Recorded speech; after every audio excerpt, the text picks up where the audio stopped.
7 days after his son's wedding, a mysterious woman arrived carrying letters that could hand over a family fortune. But one calm father knew something was terribly wrong, and the deeper he searched, the more dangerous the truth became. Stay until the end to discover how patience exposed a carefully planned deception, and don't forget to subscribe for more calm dad stories. Most fathers dream of the day their son gets married. They imagine smiles, laughter, and the feeling that their family has grown stronger. I once believed that would be my story too.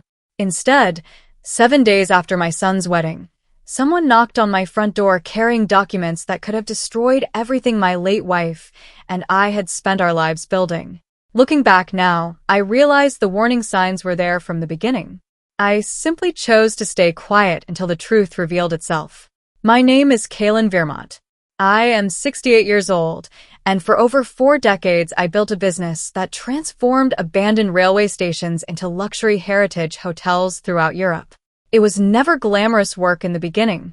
My wife, Saris, and I spent years traveling from one forgotten town to another, negotiating with local governments, studying old architectural drawings, and convincing investors that neglected buildings could become places people would travel across continents to experience. Saris was the practical one. While I handled construction and negotiations, she managed every contract, investment, and financial decision with remarkable discipline. She disliked unnecessary attention and often reminded me that wealth should provide security, not become a performance for others to admire. Before illness slowly took her away 3 years earlier, she reorganized every family asset into a private trust with carefully written instructions. Only I knew exactly how everything worked. Even our son never asked about it because that was simply the kind of man he had become. My son, Leoric Vermont, chose a different path than mine. Rather than joining the family business, he became an architect who specialized in restoring public libraries and museums. He believed history belonged to everyone, not only those who could afford expensive hotels. Although I secretly hoped one day he might work beside me, I respected his independence. Every achievement he earned came through long nights, careful planning, and genuine dedication. I admired him for refusing shortcuts. Then, almost 2 years before the wedding, he introduced me to the woman he intended to marry. Her name was Nerissa Halewin. She carried herself with quiet confidence, spoke thoughtfully, and always seemed prepared for every conversation. During our first dinner together, she asked intelligent questions about architecture, literature, and travel. She complimented the meals without sounding artificial and laughed easily whenever Leoric shared stories from childhood. At first glance, she appeared to be everything a father would hope for in a future daughter-in-law. Months passed, and we saw each other regularly. Family dinners became routine. Holiday gatherings felt comfortable. She remembered birthdays, sent thoughtful gifts, and never behaved rudely toward anyone in our family. If someone had asked me then whether I approved of the engagement, I would have answered without hesitation. Yet small moments began to settle uncomfortably in my mind. Whenever conversations drifted toward business, Nerissa became unusually attentive. She remembered figures I had mentioned months earlier. She knew which hotel had recently increased in value. She once casually asked whether I planned to retire completely or continue overseeing the trust that my late wife had established. None of the questions sounded inappropriate on their own. Each could easily be explained by simple curiosity. Still, I noticed something else. She never asked how difficult those years had been. She never asked about Saris herself. Instead, every conversation somehow returned to ownership, investments, succession, or future plans. I kept those observations to myself because suspicion without evidence can poison a family faster than dishonesty ever could. Leoric looked genuinely happy, and I refused to become the father who searched for flaws simply because his son had fallen in love. Eventually, spring arrived, and with it came the wedding. The ceremony took place at a peaceful vineyard outside Florence. Rolling hills stretched across the horizon, beneath a cloudless sky. Friends, relatives, and colleagues filled the garden with conversation, while musicians played softly beneath ancient olive trees. For a few precious hours, everything felt exactly as Saris would have wanted. I could almost imagine her standing beside me, quietly smiling as our son began a new chapter of his life. As the evening reception continued, guests moved from table to table sharing stories and raising glasses in celebration. I spoke with former business partners, old neighbors, and distant cousins I had not seen in years. Leoric and Nerissa greeted everyone together, looking every bit like a happy couple beginning their future. Then came the conversation I have never forgotten. The conversation began so casually that anyone standing nearby would have dismissed it as ordinary small talk. Nerissa approached me while Leoric was occupied greeting several guests from his architecture firm. She carried 2 glasses of sparkling water, handed one to me with a warm smile, and thanked me for organizing such a beautiful celebration. Her voice was calm, polite, and perfectly measured. Nothing about her expression suggested that every question she asked over the next 10 minutes would remain in my memory long after the wedding ended. "You've created something extraordinary, Kaylin," she said as she looked across the vineyard. "Your hotels have become famous. You must be proud." "I've been fortunate," I replied. "Nothing worthwhile is built alone." She nodded thoughtfully. "And now that Leoric is married, do you think you'll finally slow down?" "I've slowed down more than people realize." "But you still oversee the family's investments yourself?" The question arrived so naturally that I almost answered without thinking. Instead, I smiled politely and took a sip from my glass before responding. "I still review important matters when necessary." She seemed satisfied, yet only for a moment. "My parents always believed estate planning should happen before unexpected problems arise," she continued. "Saris must have organized everything carefully." The mention of my late wife caught my attention, not because her name had been spoken, but because of the direction the conversation immediately took afterward. I imagined she left very detailed instructions. "She always believed in preparation," I answered carefully. Nerissa smiled again, though this time I noticed something different. She wasn't simply making conversation. She was watching my reactions more closely than my answers. Before I could say anything else, another guest interrupted us to congratulate the newlyweds.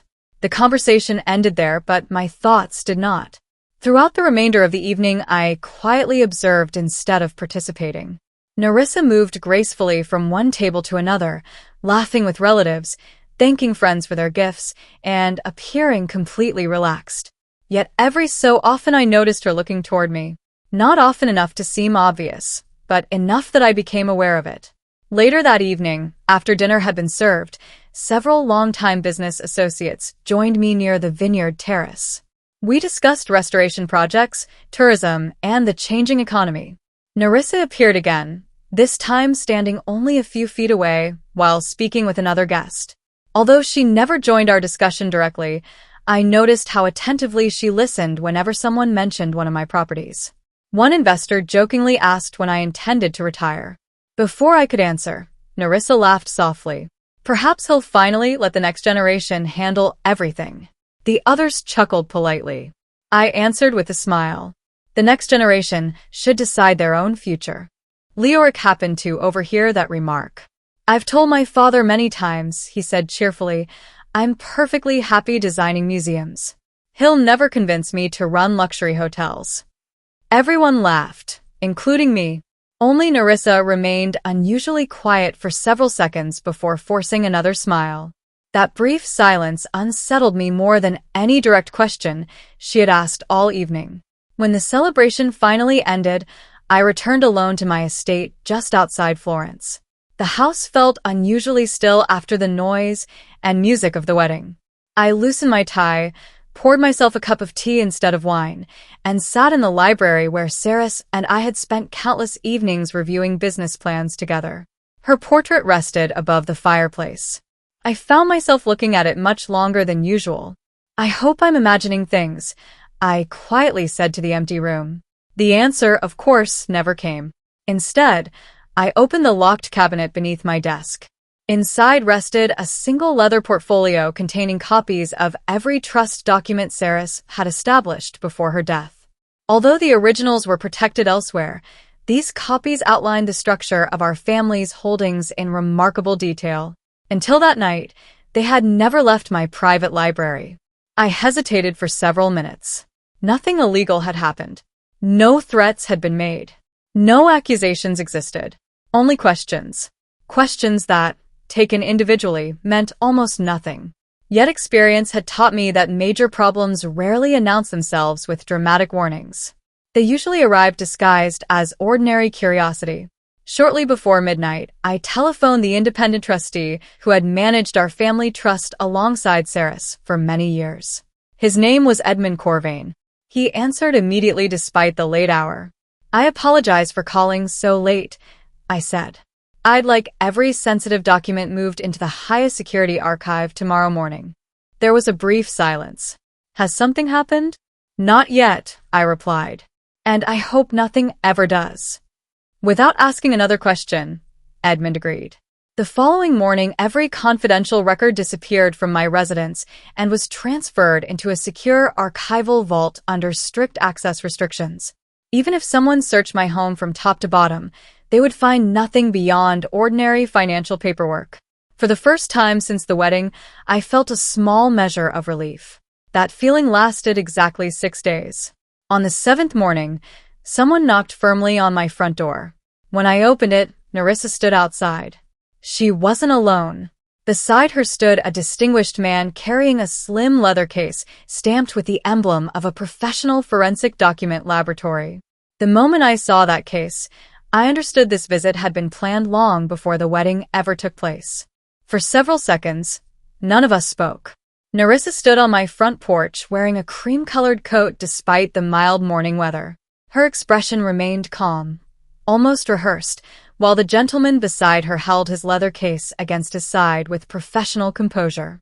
He appeared to be in his late 50s, with silver hair neatly combed back and thin-framed glasses that gave him the appearance of a university professor rather than someone arriving unexpectedly at a private residence. "Good morning, Kaylin," Nerissa said politely. "I wasn't expecting visitors." "I know. This shouldn't take long." I shifted my attention toward the man beside her. "And you are?" He extended his hand. "My name is Dr. Roland Evermere. I'm a certified forensic document examiner." I shook his hand without inviting either of them inside. "A document examiner?" "Yes." "What exactly brings a document examiner to my home?" Before he could answer, Nerissa reached into her handbag and carefully removed a large cream-colored envelope sealed with dark blue wax. She held it gently, almost ceremoniously, before offering it toward me. I believe these belonged to Saris. My heart skipped for only a fraction of a second, not because I believed her, because I knew immediately that whatever was inside could not possibly be genuine. I accepted the envelope without opening it.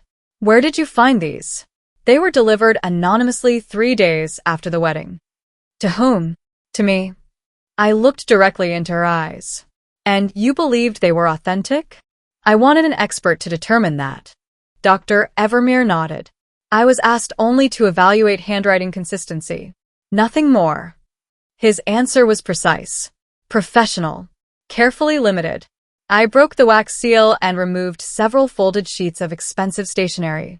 The handwriting resembled my late wife's elegant cursive, at least at first glance.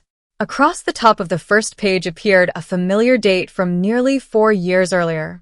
"Dear Kaylin, if you are reading this after I am gone, there is something important you must remember." I stopped reading, not because of the words, because of the paper itself. Saris never used cream-colored stationery.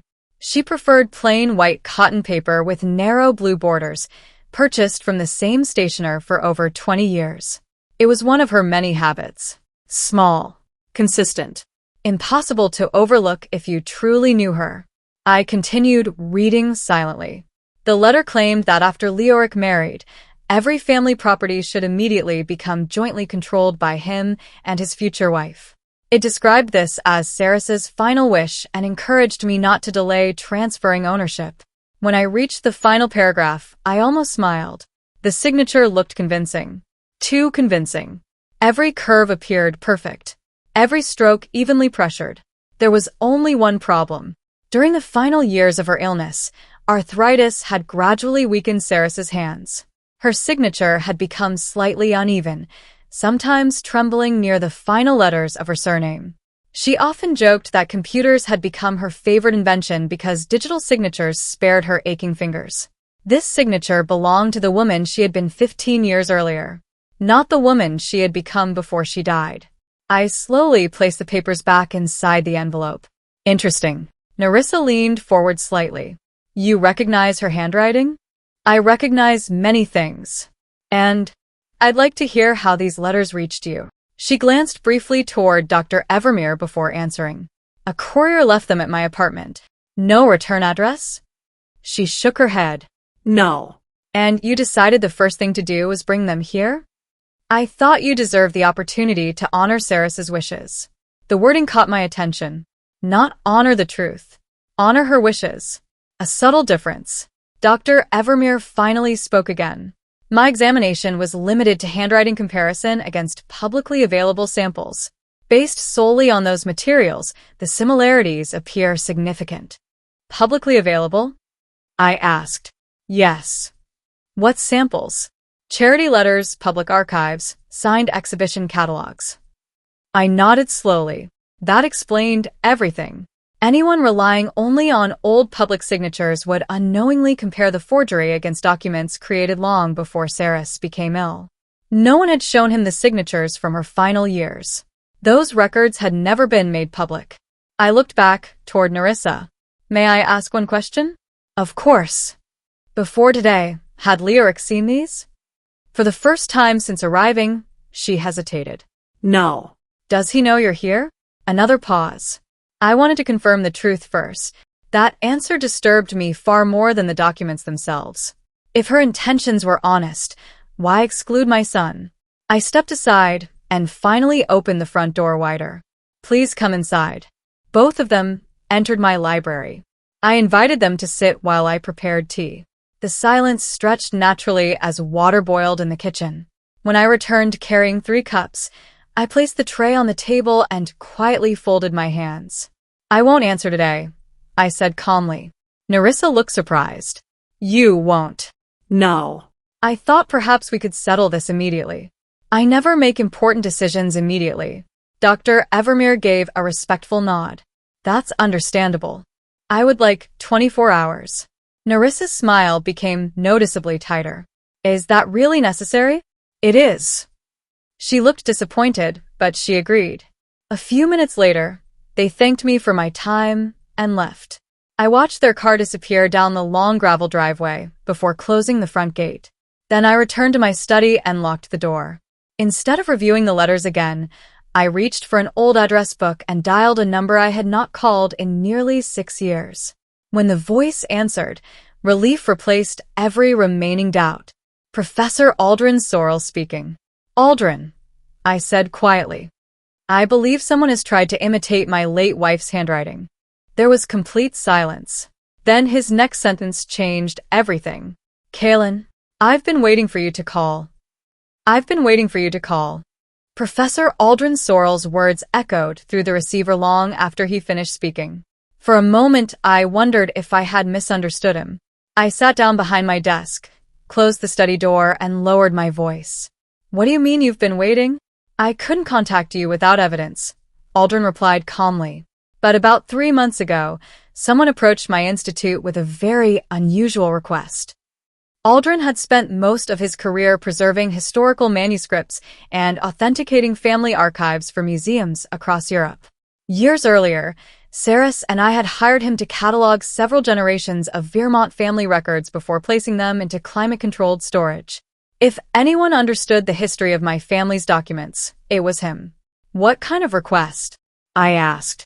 They wanted access to high-resolution scans of Saris's handwritten correspondence.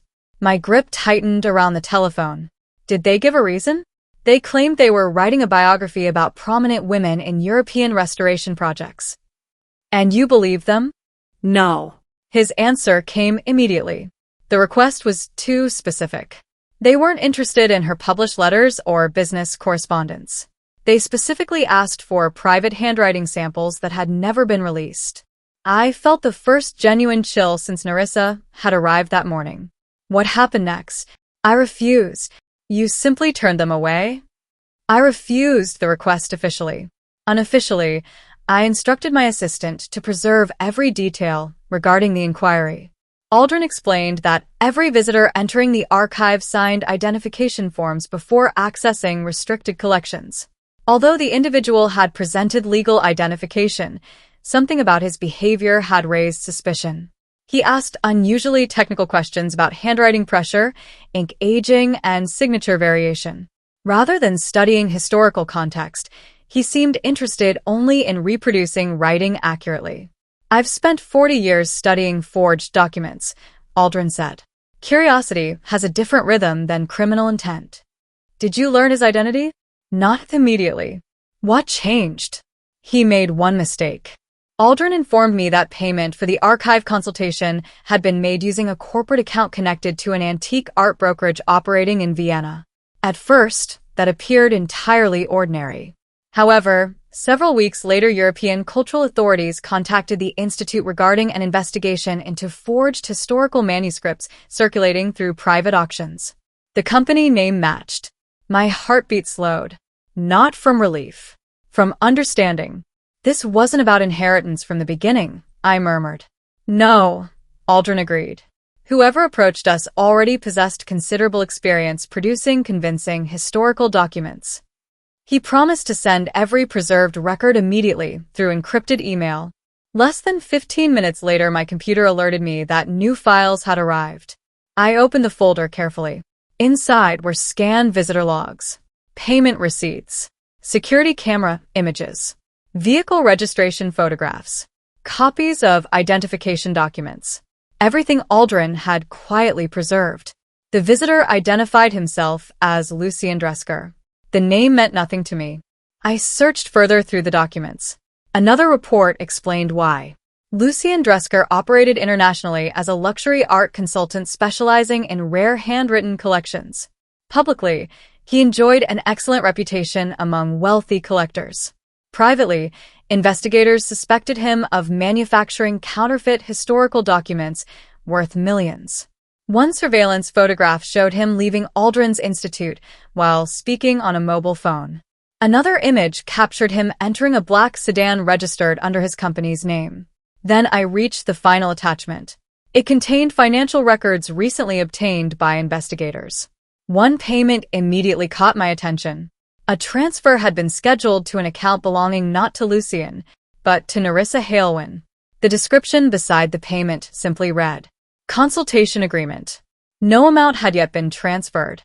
Instead, the document described payment after successful completion of an asset recovery arrangement. I leaned back in my chair. The wording was deliberately vague. It never mentioned forgery. It never mentioned fraud. Only asset recovery. Someone had carefully designed every document to appear legitimate if examined individually. The telephone rang again before I could process what I had discovered. It was Edmund Corvain. "I've received an unusual inquiry," he said. "What kind?" "Someone contacted my office asking whether the Vermont Family Trust allowed amendments based upon newly discovered personal correspondence." I closed my eyes. "They're moving faster than I expected." "I declined to answer any questions," Edmund continued. "But whoever called seemed remarkably informed about trust administration. They already believe forged letters will be enough." "They're mistaken." "I know." There was a brief silence. Finally, Edmund spoke again. "Does Leoric know any of this?" "No." "Should he?" I looked toward the framed photograph sitting on my bookshelf. It showed Leoric and Sarah standing together during the opening ceremony of our very first restored hotel. They were both smiling. Neither of them cared about wealth in that picture. They cared about accomplishment. I wanted to protect his happiness, I admitted quietly. And now I need to protect the truth. That afternoon, I requested a private meeting with Aldrin, Edmund, and 2 investigators assigned to the International Forgery Inquiry. We gathered inside a secure conference room at Aldrin's Preservation Institute just outside Florence. Thick stone walls surrounded shelves filled with centuries-old manuscripts, making it an ironic place to discuss freshly manufactured lies. One by one, every piece of evidence was placed on the table. Visitor records, payment agreements, forgery analysis. surveillance photographs. None of it proved Nerissa had knowingly participated in fraud, but it proved something equally important. Someone had built an elaborate plan months before my son's wedding. The marriage had simply provided the opportunity to put that plan into motion. The room remained silent after the investigators placed the forged letters on the table. I stared at the different versions for several long moments. Every page carried my late wife's name, yet each one described a completely different future for my family. One transferred ownership after Leoric married. Another instructed that every property should be sold immediately. A third claimed that the family trust should be dissolved altogether. None of them could possibly be genuine. Saris had always believed clarity prevented conflict. She would never have written multiple letters saying different things. One of the investigators, Inspector Morel Dostan, carefully gathered the documents back into the evidence folder. "Mr. Vermont," she said, "we believe Lucien Dresker prepared several versions because he didn't know which story would persuade you most effectively." I nodded slowly. He wasn't trying to prove the truth. No, he was testing different lies. Exactly. Professor Aldrin folded his hands. The handwriting itself is remarkably convincing, but every forgery reflects knowledge from public records rather than private reality. Whoever created them studied your family's history without ever understanding your family. That sentence stayed with me. History can be researched. Character cannot. After several hours of discussion, we agreed on a simple plan.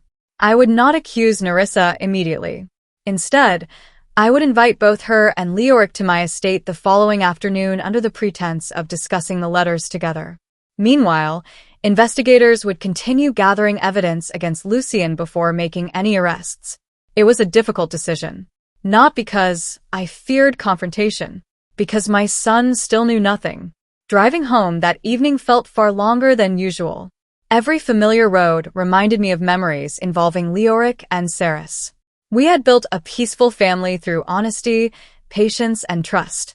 Now I was preparing to reveal that someone had quietly manipulated all three. The next afternoon, they arrived precisely at 2 o'clock. Leoric smiled as he entered the library. "Dad, Nerissa said you wanted to discuss something important." "I do." He immediately noticed the serious expressions around the room. Edmund Corvain sat beside the fireplace. Professor Aldrin occupied the chair near the window. Inspector Morel and another investigator remained quietly against the far wall. Leoric looked confused.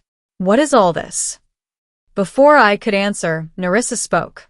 "I only wanted your father to review several personal letters from your mother." Leoric turned toward her. "What letters?" She hesitated. I thought it would be better if everything was explained together." I removed the envelope from my desk and handed it directly to my son. He read silently. As each page passed beneath his eyes, the confusion on his face slowly changed into disbelief. When he reached the signature, he looked up at me. "Dad." I answered gently. "Your mother never wrote those letters." Leoric frowned. "How can you be so certain?" "Because I watched her struggle to hold a pen during the final years of her illness. Those signatures belong to someone who never saw her after the arthritis became severe." The room became completely still. Professor Aldrin then placed authenticated samples of Saris's final handwritten notes beside the forged pages. The differences were unmistakable. Even Leoric noticed them immediately. Nerissa's confidence began to disappear. She looked from one document to another before speaking softly. "Lucien told me they were authentic." Inspector Morel stepped forward. "So, you know Lucien Dresker?" Nerissa closed her eyes. For several seconds, she said nothing. Finally, she nodded. "I met him through an investment seminar almost a year ago." "Did he offer you money?" She looked down at her hands. "He said if the letters restored what belonged to Leoric, I would receive a consulting fee." "A consulting fee for what?" "For helping the family recover hidden assets." Leoric stared at her as though he no longer recognized the woman standing beside him. "You believed a stranger over my father?" Tears formed in her eyes. "He showed me documents." "He forged those documents," I replied quietly. "He said your father was hiding everything from you."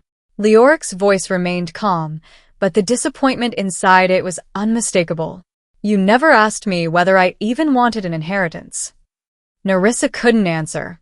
Inspector Morell opened another evidence folder containing bank records, surveillance photographs, and copies of Lucien's agreements. One by one, she explained how investigators had traced his operation across several countries. Multiple wealthy families had already become victims of forged wills, counterfeit trusts, and fabricated inheritance claims. Our family had not been singled out. We had simply become the next target. Then Inspector Morell revealed the final piece of evidence. During that morning's search of Lucien's office, investigators recovered a digital folder labeled Vermont Strategy. Inside were emails discussing Nerissa by name. The correspondence described her as the access point. Another message instructed Lucien's assistant to delay presenting the forged letters until exactly 1 week after the wedding, reasoning that emotional celebrations would have ended while legal relationships remained newly established. The timing had never been accidental. Every step had been planned months in advance. Leoric slowly placed the forged letters back onto my desk. He didn't raise his voice. He didn't argue. Instead, he looked directly at Nerissa. "I married you because I trusted you." She began crying openly. "I never wanted to hurt you. You didn't have to want it." His answer was painfully quiet. "You only had to choose honesty." At that exact moment, Inspector Morell received a call through her earpiece. She listened for several seconds before ending the conversation. Then she looked toward all of us. "Lucien Dresker has just been taken into custody." The investigation was finally moving toward justice. But for my son, the hardest decision was only beginning. Inspector Morell's announcement settled over the room like absolute silence. "Lucien Dresker has been taken into custody."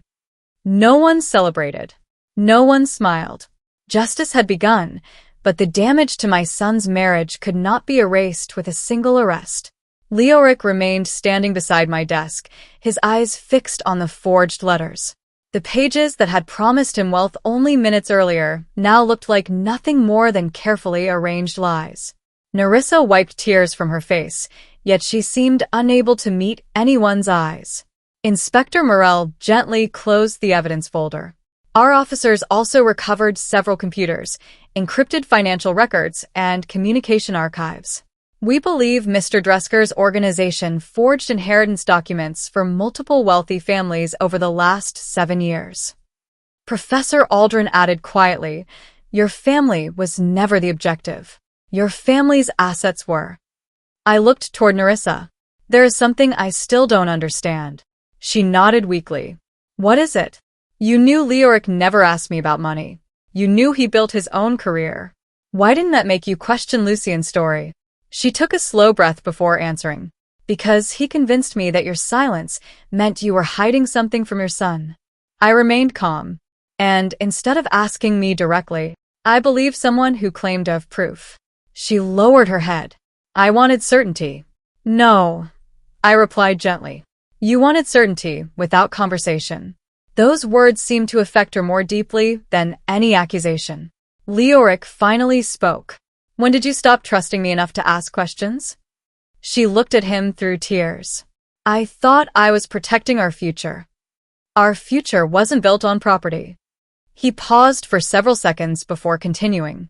"It was supposed to be built on honesty." No one interrupted him. There was nothing left to argue.